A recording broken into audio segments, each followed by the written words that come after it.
Territorio, territorio, territorio cero.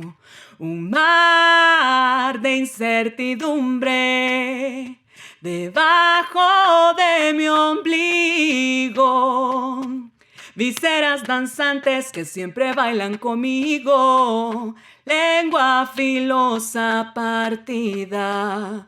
Músculo de vida para cantar a mi territorio, territorio, territorio cero. Hacer cercano lo lejano, que es la otra, supone compartir mucho tiempo con la otra también. Significa acompañarlo en la territorialidad, significa escucharlo.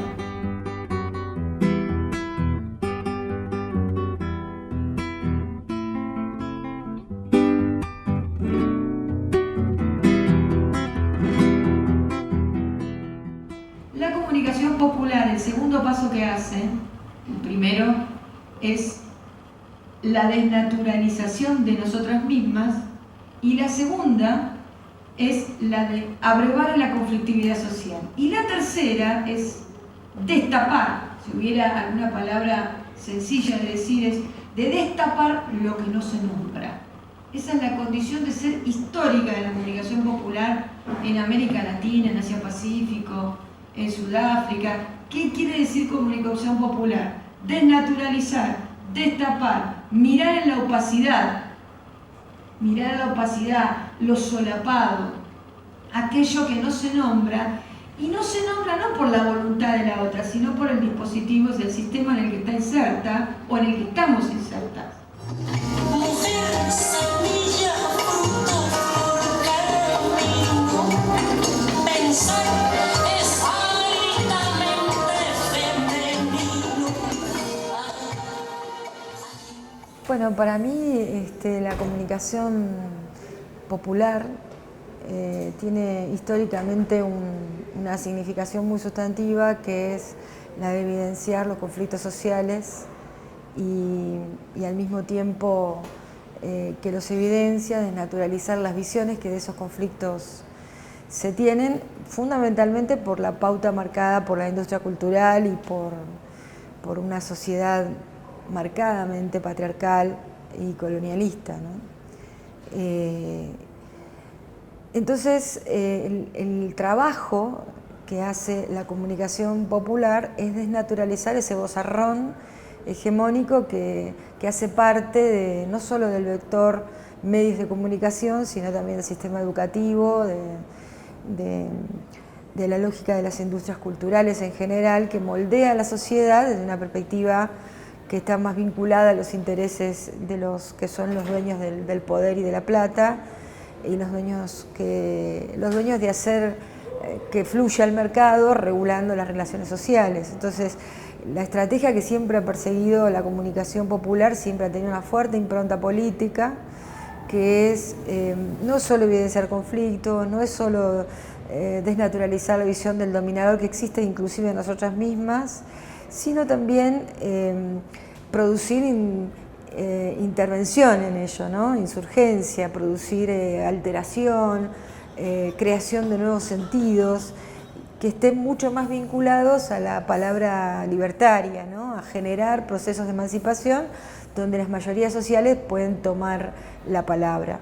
Eso en términos generales y válidos para todos los géneros, ¿no?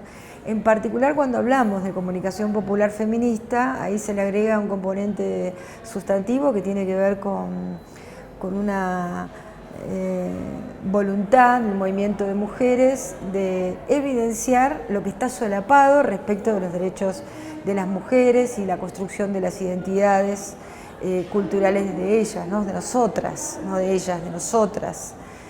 Ahí hay una agenda distinta, no solo una agenda, sino un modo de mirar distinto, que tiene que ver no solo con derechos por los cuales pelear, sino por cómo están calibrados esos derechos en la sociedad, ¿no?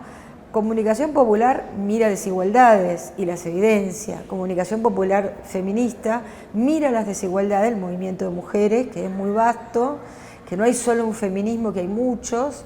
Yo hablo en particular sin la voluntad de totalizar, ni de generalizar, sino hablo de la experiencia de la que yo hago parte.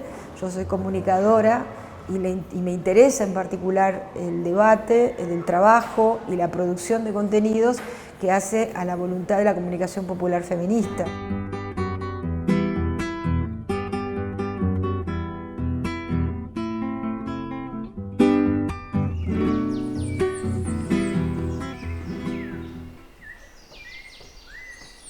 Creo que, bueno, por lo menos para mí, ser feminista no solo pasa por mi territorio cuerpo, como dicen las feministas comunitarias que me enseñaron el feminismo al que yo me adscribo actualmente, sino también pasa por un tema de transformación social. ¿Cuál es el mundo en el que yo quiero vivir? ¿Cómo lo quiero transformar? Y creo que efectivamente el mundo patriarcal, el mundo capitalista no me gusta. No me gusta porque genera muchas desigualdades, muchísima discriminación, porque las mujeres vivimos violencia todos los días, constantemente, porque las mujeres son violentadas, son acosadas, y creo que tiene que haber, y creo que hay otra forma de ser y estar en el mundo para las mujeres, desde sus distintos lugares, desde las comunidades, desde la academia, desde los territorios, desde lo urbano. Creo que las mujeres tenemos no solo el derecho de tener otro lugar en el mundo donde podamos estar tranquilas, donde podamos caminar en paz, donde podamos construir, donde nuestra palabra, nuestro pensamiento, nuestra epistemología, nuestra enseñanza sea valorada en las mismas condiciones que las de los hombres. Y creo que la comunicación, por lo menos para mí, es una herramienta muy poderosa para hacerlo. No para darle voz a los otros y a las otras, porque creo que eso sigue siendo un pensamiento muy colonial. Creo que es una herramienta que nos permite amplificar voces, que nos permite además ver cómo son los otros y las otras, en este caso las otras, qué hacen, cómo viven. Y creo que en el caso de la comunicación feminista de las mujeres genera una referencialidad que las mujeres no tenemos. ¿Cuál es la historia? ¿Cuáles son las narrativas hegemónicas que nos han contado a las mujeres de cómo tenemos que estar en el mundo?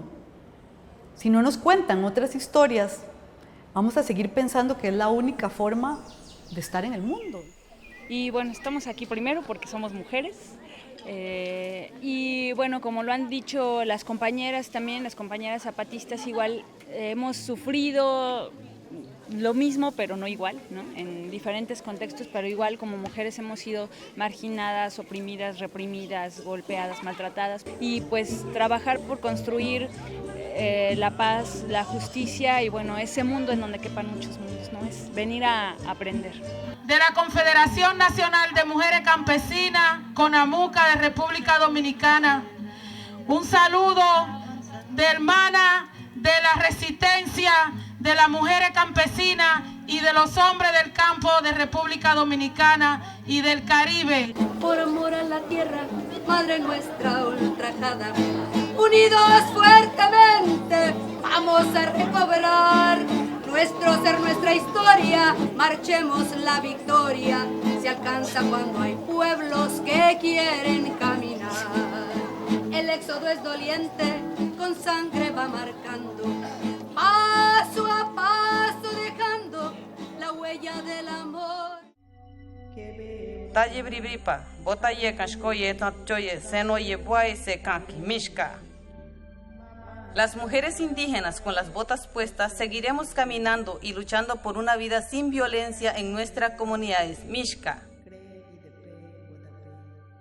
No solo vemos una agenda que tenemos que evidenciar socialmente, como puede ser la violencia, la lucha contra la violencia de género, los feminicidios, el derecho a la despenalización del aborto y la interrupción del embarazo, el derecho a la salud sexual y reproductiva, el derecho a la vivienda, el derecho a tener una vida digna, al trabajo, al ocio, los derechos, que en realidad son derechos de toda la humanidad, de todas las personas, pero en particular hay una vastedad de investigaciones y de constataciones cotidianas en el propio cuerpo de una y de las otras, de mis compañeras y de todas las mujeres, donde las desigualdades son fuertes desde el punto de vista económico, desde el punto de vista social, desde el punto de vista cultural, desde el punto de vista político. Entonces hay una parte que te diría que más que una cosa denunciativa que es necesaria, hay una cosa muy vinculada a lo que se oculta, a lo que no se nombra, a lo que se tapa, ¿no? Se soslaya o directamente se omite. Y la omisión es un problema porque generalmente alimenta la mentira respecto de un relato social que no tiene que ver con los intereses de las mujeres. Entonces, ¿qué hago? Caí en una encerrona, no puedo salir de ahí. ¿Cuál es el papel que tiene la comunicación y la educación popular como una práctica política? Es decir, ¿qué quiere decir como práctica política? Práctica política es que tenga capacidad de afectación, que sea posible desnaturalizar el proceso de significación de la oprimida, digamos, de la que está subalternizada. La subalternizada no es una decisión voluntaria, sino que es una trama que teje la cultura, el lenguaje y el modo de nombrar. Entonces, ¿cómo hago yo para afectar, para subvertir ese orden de la subalternidad, valga la redundancia? ¿Cómo lo subvierto? No puedo hacer nada, no lo puedo evitar. ¿Cómo me acerco a un barrio? ¿Cómo trabajo con los tugurios? ¿Cómo trabajo para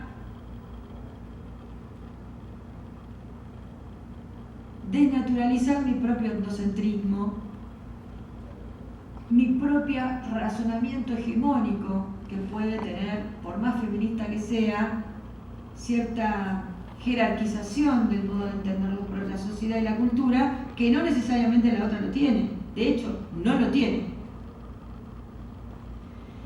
Miren, yo aprendí en esta historia breve, que vendría a ser la mía, que el primer paso es poder reconocerlo. Quizá es una de las primeras subversiones que le podemos hacer al lenguaje, que es entender desde dónde una viene. Decía un Mayamán, que a mí me enseñó hace unos años acá en América Central, en Guatemala, que si una quiere saber quién es, tiene que volver al lugar donde salió. Desde dónde una está tejida, desde dónde una está socializada. Reconocer el propio trayecto y el propio etnocentrismo no es culparse por eso, es entenderse en situación. Es decir, es la primera, como diría Gastón Bachelard, el primer obstáculo epistemológico a vencer es reconocer la propia condición. Quizá para escapar de la condición mesiánica de yo te voy a salvar. La segunda es, casi es un pálpito, como diría un epistemólogo que llamaba Juan Samaja, el pálpito de lo que hay en la otra. Esa condición que te hace ser una comunicadora, una educadora popular que sabe escuchar. Y la escucha no es solamente la emisión de sonidos, sino es la escucha etnográfica necesaria para entender qué dice cuando dice. ¿De qué se trata la comunicación popular? Cuatro cosas fundamentales. La primera es que lo que va a ir a escuchar es el conflicto social, las desigualdades del conflicto social. Y esas desigualdades situadas en un contexto específico, es decir, esa persona en ese tugurio de ese momento histórico, con ese gobierno, con esas relaciones de fuerza, es entender las condiciones materiales en las que esa subjetividad se socializó. Y para eso no voy a ir a leer un libro, aunque me sirvan y me ayuden. Para eso necesito interrelacionarme y acompañar ese proceso en territorio, como se suele decir. y acompañar, siempre aceptando que la distinción, diría Gilles Deleuze, la distinción es una condición del proceso de la comunicación. La diferencia no es la excepción, es la regla. Un proceso de comunicación nunca será exitoso si lo entendemos como que nos entendimos o que se vuelve simétrico, sino que la diferencia es la fiesta de la comunicación. Esa es la condición. La diversidad, la diferencia, la contradicción, la dialéctica con la otra es el permanente ajuste que tendremos que hacer, no para entendernos, sino para comprender el universo desde el cual habla cada uno. Trinchera, continente personal, vehículo en mi ruta existencial, gobierno en mi pradera corporal. Yo digo no o digo sí a voluntad.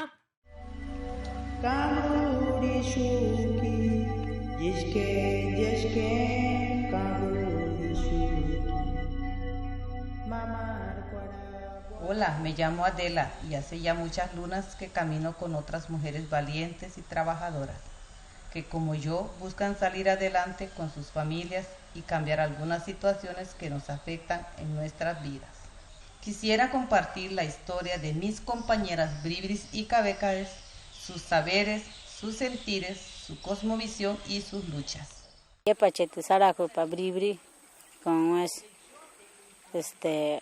Eros yepan Santa Canebro, la culpa bribri era Canebro y un quizá yepa que mujer bribri. Bueno, nosotros como bribris nos sentimos, pues, no tal vez más que los demás, pero sí nos sentimos orgullosos de ser mujer bribri, porque en primer lugar pues, somos el centro de lo que es la cosmovisión, de lo que es la formación de este mundo. Somos las madres de nuestros hijos y madre de toda la naturaleza. Creo que al final mi corazón me llevó ahí, en una comunidad indígena, yo, una mujer mestiza, universitaria, clase media, en una comunidad donde de repente me veía mucho porque, claro, era el contraste frente a las mujeres. Y sin embargo, ese lugar me permitió construir con otras un feminismo que yo no conocía, porque ellas no eran feministas, pero me enseñaron y me hicieron en el espejo ver mi propio feminismo y construimos colectivamente ese feminismo comunitario, construimos colectivamente esa forma de pensar, bueno, ¿cómo podemos hacer las mujeres otras cosas? ¿Cómo podemos contar nuestra propia historia usando las herramientas de la comunicación?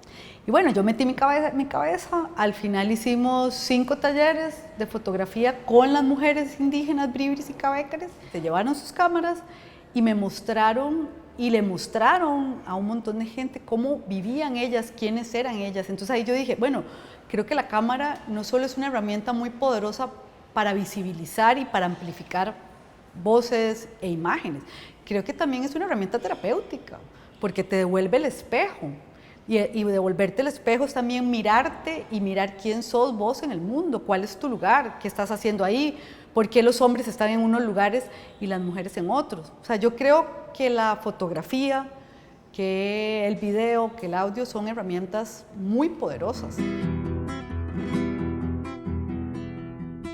Dale tu mano al indio, dale que te hará bien. Encontrarás el camino como ayer yo lo encontré. Dale tu mano al indio, dale que te hará bien. Te mojará el sudor santo de la lucha y el deber. La piel del indio te enseñará todas las sendas que habrás de andar. Mano de cobre te ha de mostrar toda la sangre que has de dejar.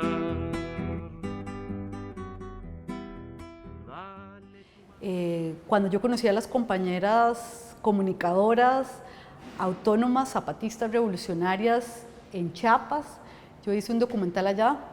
En realidad fue un reportaje que se llama Mujeres con la Dignidad Rebelde. Cuando yo conocí a esas chicas, que andaban con sus camaritas y sus grabadoras haciendo entrevistas, me pareció tan maravilloso. Yo dije, yo lo que quiero hacer es esto, y que eso es lo que quiero hacer el resto de mi vida, y quiero acompañar a las mujeres a hacer esto, pero no para ir y mostrarlas como si fueran postales turísticas, como en el caso de las poblaciones indígenas. O sea, yo lo que quiero es acompañar, facilitar procesos para amplificar las voces y para que deje de haber para que dejen de ser historias únicas y tengamos muchas historias locales.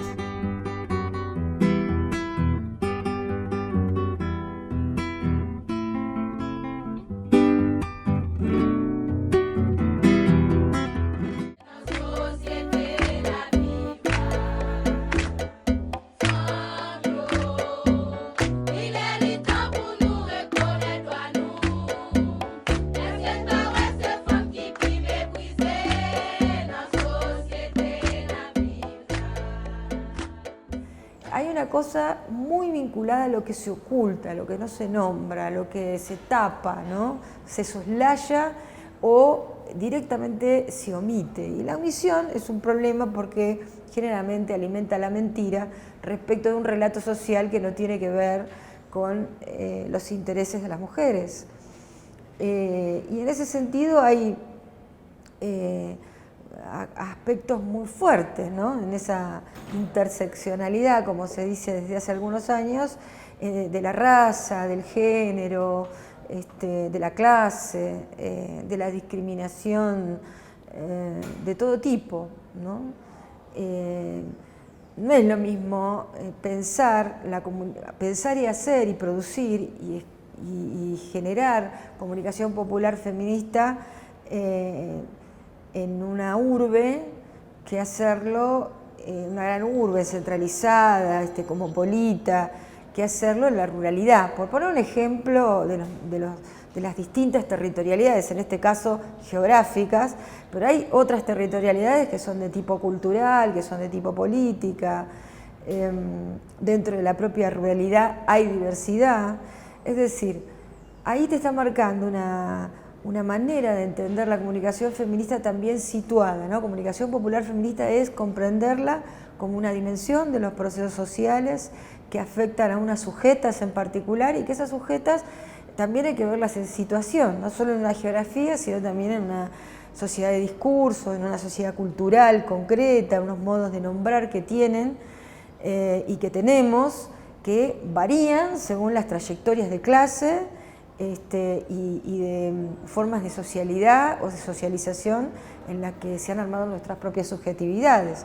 Entonces, cuando uno arma una estrategia de comunicación popular feminista, no puede eludir la relación comunicativa que se gesta en ese proceso de personas que no son iguales. Uno no puede hablar de las mujeres como una totalización, ¿no? ¿Cómo le dicen acá a los barrios más empobrecidos económicamente? ¿Cómo? Tugurio marginal. Tugurio marginal. ¿Cuántos hay en la ciudad de San José? Varios. ¿Varios como cuántos? Bueno, la condición de mujer ahí cambia, casi es una verdad de perogrullo esa, ¿no? La condición, el sujeto mujer o la sujeta mujer ahí no es la misma que en el centro de la ciudad de San José. Por una cuestión obvia que ustedes están pensando ahora. La interlocución en la diversidad, en la singularidad de esa otra que tengo enfrente, esa singularidad tiene una carga histórica y una historicidad tan valiosa como la que puedo tener yo, diría la educación popular. No es una tabula rasa, diría Freire. En el momento o en la actualización del proceso comunicativo, cuando esa comunicación se produce, se activa y se actualiza tanto mi biografía como la biografía de la otra. Entonces, partir de una receta metodológica genérica es por lo menos un acto de colonialidad. Lo primero que hay que hacer es revisar la perspectiva propia antes de la de la otra. Es decir, cómo uno mira lo que mira. tal vez así le pueda preguntar o pueda preguntarse por cómo mira lo que mira la otra. Ese trabajo epistemológico yo creo que es político, que es estratégico y es el que por lo menos a mí me da esperanza de poder vincular comunicación, género y feminismos desde un lugar que escape a la prensa, aunque la trabajemos, que escape a la instrumentalidad de la comunicación y que más bien la adoptemos como una perspectiva. Y esa perspectiva de trabajo requiere de mucho estudio, de mucha profundización y sobre todo algo que no se aprende en ninguna parte y que es a tener una convicción por la posibilidad de transformar el modo de concepción que el capitalismo moldea, ¿no? Porque la industria cultural lo que hace es moldear una mirada de la mujer, de las diversidades, inclusive de los feminismos aceptados por ese mismo sistema. Hay feminismos como políticamente correctos para el propio sistema. Entonces, ¿cómo haces para trabajarlo? Bueno, yo creo que ahí hay esas tres variables de las que estuvimos hablando, una que tiene que ver con la epistemología, la otra que tiene que ver con la significación, que viene de la semiótica textual, y la tercera que tiene que ver con preguntarse cómo nosotros abordamos esos procesos. Yo sé que al fin veré nuestra tierra sin mar.